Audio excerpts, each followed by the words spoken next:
Luz y sal, hermanos, empezamos la reflexión de la lección 17 del cuarto año, los seglares y sus ambientes.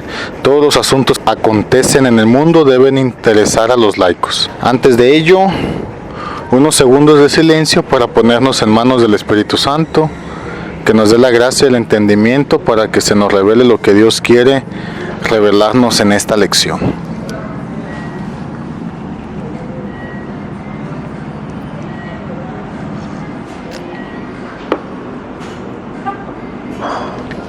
Empezamos en el apartado el apostolado en todos los terrenos de la vida humana. Un apartado donde nuevamente se nos dice que nuestro servicio se debe aplicar en todos los lugares del mundo, en toda situación.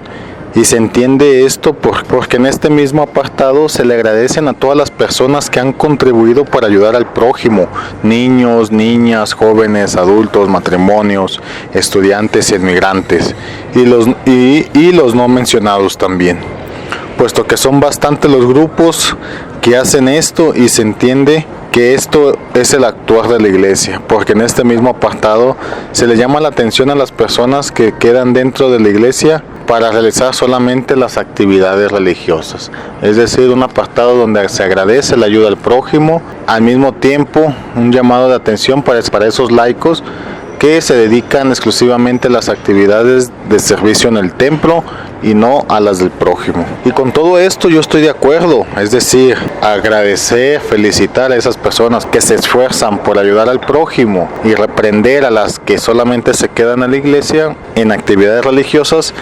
Es un punto en el que estoy de acuerdo porque es lo primero que como católicos se nos señala. Decimos que amamos a Dios, pero no lo reflejamos en el apoyo al prójimo. Continúa la lección y en este punto se nos dice algo que ya vimos la lección anterior, lo mismo que nos decía San Agustín, y es que si somos cristianos inmersos en una ciudad, entonces somos ciudadanos cristianos.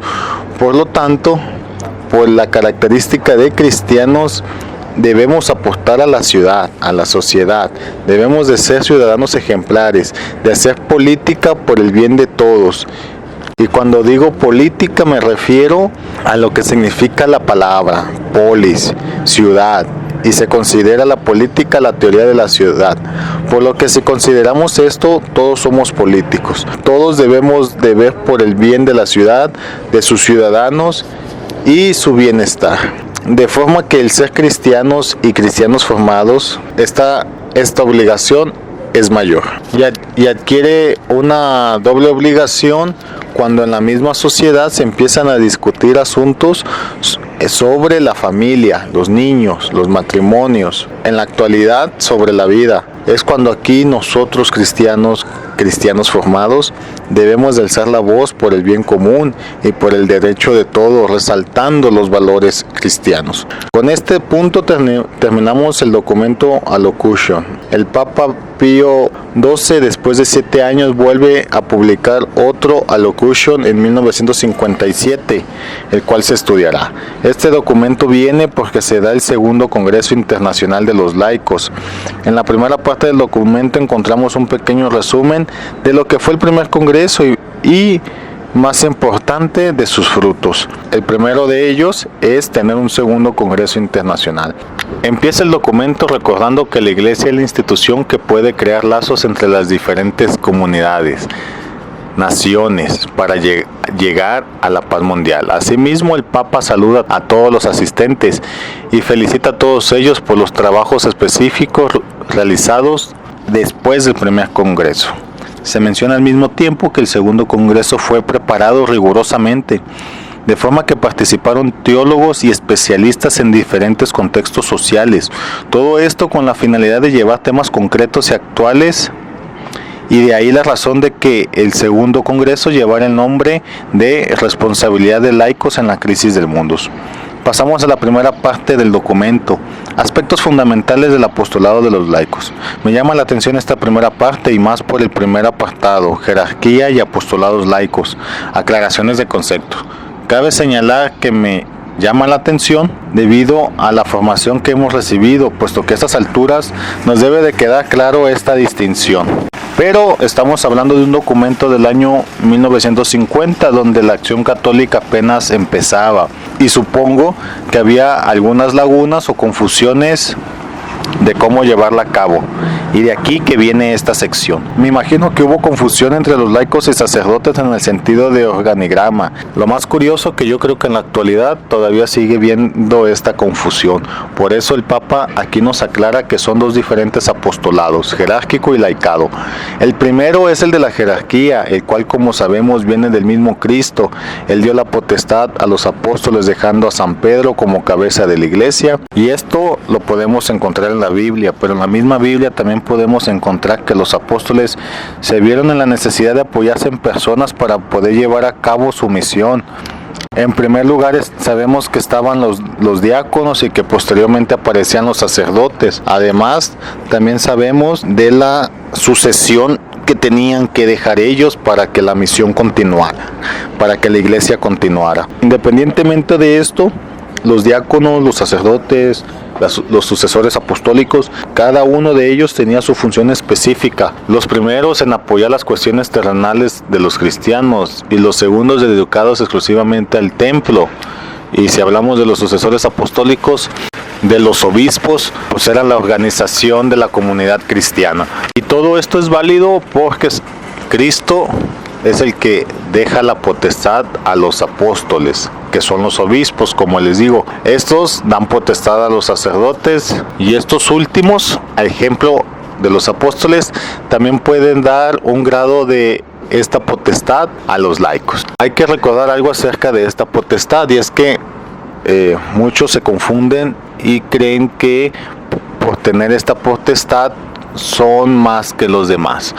Sí es cierto que el sacerdote nos puede dar, digamos, un grado de potestad, le voy a cambiar el nombre, un grado de responsabilidad, y esta potestad, como les digo, es una responsabilidad que tenemos, que el sacerdote nos da para servir a nuestros hermanos. Lo interesante aquí, y la diferencia la dice el Papa muy clara.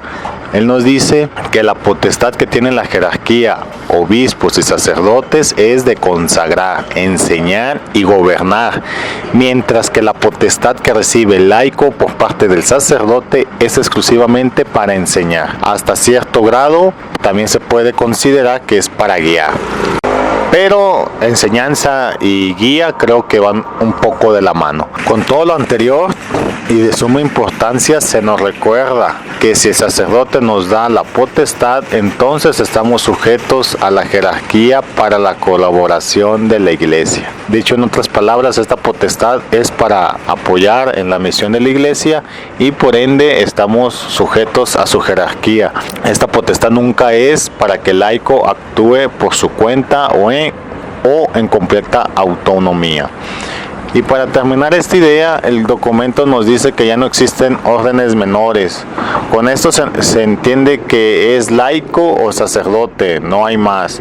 Me podría decir qué pasa con los diáconos. Y en este caso la lección nos dice que los diáconos solo existen para vías de preparación al sacerdote. Aquí se entiende que si este diácono que se está preparando para ser sacerdote ya no quiere ser sacerdote, en automático renuncia al diaconado. No sé si habrá algo posteriormente que le valide su diaconado, pero de forma instantánea deja de ser diácono. En el apartado 2, responsabilidad de los laicos, se nos recuerda cuáles son estas por el hecho simplemente de ser bautizados, de convertirnos en miembros de la iglesia, y la primera de ellas es no permanecer pasivos.